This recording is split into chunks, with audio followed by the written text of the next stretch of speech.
நாராயணன் நாமத்தை சொல்வதை விட நாராயணன் இதயத்தில் குடியிருக்கக்கூடிய பிறரை மகிழ்வித்து மகிழக்கூடிய செயலை செய் அப்படிங்கிறார்.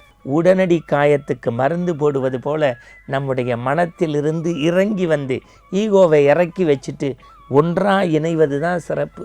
உண்மையான உறவுகளின் சுகமே இனிய ஆன்மீகம். உண்மையான உறவுகளின் சுகமே இனிய ஆன்மீகம். இந்த தலைப்பே ரொம்ப நல்லா இருக்குல்ல. பொதுவாக நம்ம மனிதன் வீழ்ந்து போவது எதனால்? ஆணவம், நான்கிற அகந்தை, இல்லை அந்த செருக்கு, அகம்பாவம், இந்த வார்த்தைகள்லாம் நிறைய சொல்லுவாங்க. இதெல்லாம் அப்படியே இருக்கட்டும்.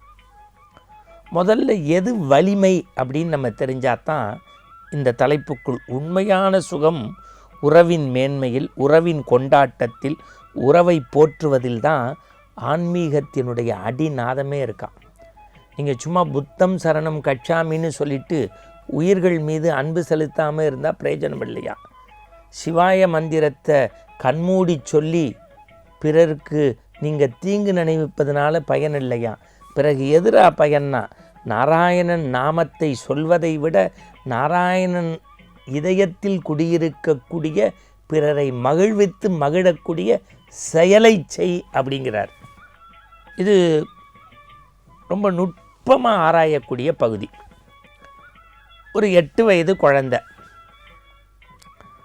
அப்படி கையை அப்படி வச்சுக்கிட்டு இருக்கான், பலசாலியான தன்னுடைய கையை. அவனுடைய தந்தையார் வராரு.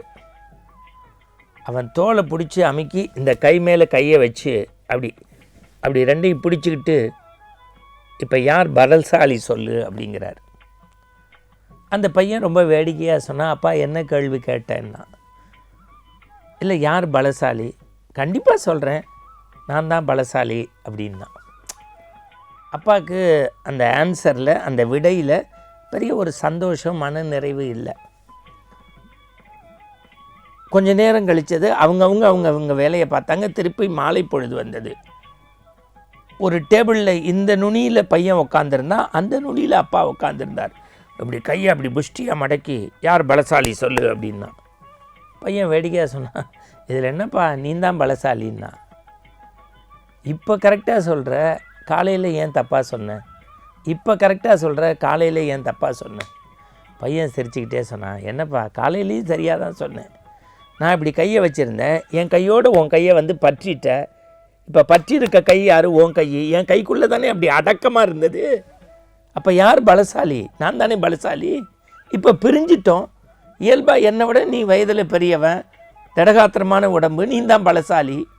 இப்போ தெரியுதாப்பா, தந்தையின் கைக்குள் பிள்ளைகள் அடக்கமாக இருக்கின்ற போது அந்த உறவுதான் பலம். அந்த உறவுகள் தனித்தனியாக பிரிகின்ற போது மகனை காட்டிலும் தந்தை என்கின்ற உறவுதான் பலம். இப்பொழுது பலத்தின் அர்த்தம் புரிகிறதான்னா? அசந்துட்டான் தந்தை, அசந்துட்டான். உறவுகளே அப்படித்தானே. உறவுகளின் உன்னதம் வேதாத்ரி மகரிஷியை சொல்கிறார், தான்கிற அகம்பாவம், தான்கிற அகந்தை, தான்கிற பெருமையை விட்டுவிட்டு உறவுகளிடத்தில் குறைகளை பார்க்காமல் நிறைகளை பேணி வாழ்ந்தால் நாம் எப்பொழுதும் உயர்ந்த நிலை அடையலாம். இறைவனுடைய வேண்டுவதனுடைய நோக்கம் என்ன? என் மனசு நல்லா இருக்கணும், என் குடும்பம் நல்லா இருக்கணும், நான் நிறைவாக இருக்கணும், நிம்மதியாக இருக்கணும். அதற்கான மந்திர சொற்கள் எதிரானா உறவுகளை பேணி பாதுகாப்பது. இப்போ 5 விஷயம் இருக்குது. இந்த டம்பம், ஒரு நல்ல சொல்லுவாங்க, ஜம்பம், ஆடம்பரம், அகம்பாவம். இந்த டம்பம், ஜம்பம், ஆடம்பரம், அகம்பாவம் இதெல்லாம் இருந்தால் விழுந்து போகிறான். இல்லைன்னா இறைவன்ட்ட எளிமையாக போகிறான். இப்போ நம்ம ஓடி விளையாடுறோம், கீழே தட்டு மாதிரி விழுந்துடுறோம், ஒரு சின்ன காயம் இருக்கும். உடனடியாக போய் மருத்துவம் பார்த்துட்டா அதில் பிரச்சனை இல்லை. அப்புறம் பார்த்துக்கலான்னு விட்டுட்டா அது பல நாள் கட்டு போட்டு வீட்டிலையே இருக்க செஞ்சு எக்ஸ்ரே எடுத்து இசிஜி எடுத்து பெரிய விஷயத்துக்கு கொண்டு போய் விடுது. உறவுகளில் சின்ன விரிசல் வருகின்ற போதே உடனடி காயத்துக்கு மருந்து போடுவது போல நம்முடைய மனத்திலிருந்து இறங்கி வந்து ஈகோவை இறக்கி வச்சுட்டு ஒன்றாக இணைவது தான் சிறப்பு. நீங்கள் பெரிய புராணத்தில் ஒரு எடுத்துக்காட்டு உண்டுன்னு சொல்கிறாங்க. இதுக்கு இறைவன் பிள்ளைக்கறி கேட்டான், அவனுக்கு தர வேண்டியது சிறு தொண்டர். ஆனால் திருவெண்காட்டு நங்கையும் சம்மதித்தாள்.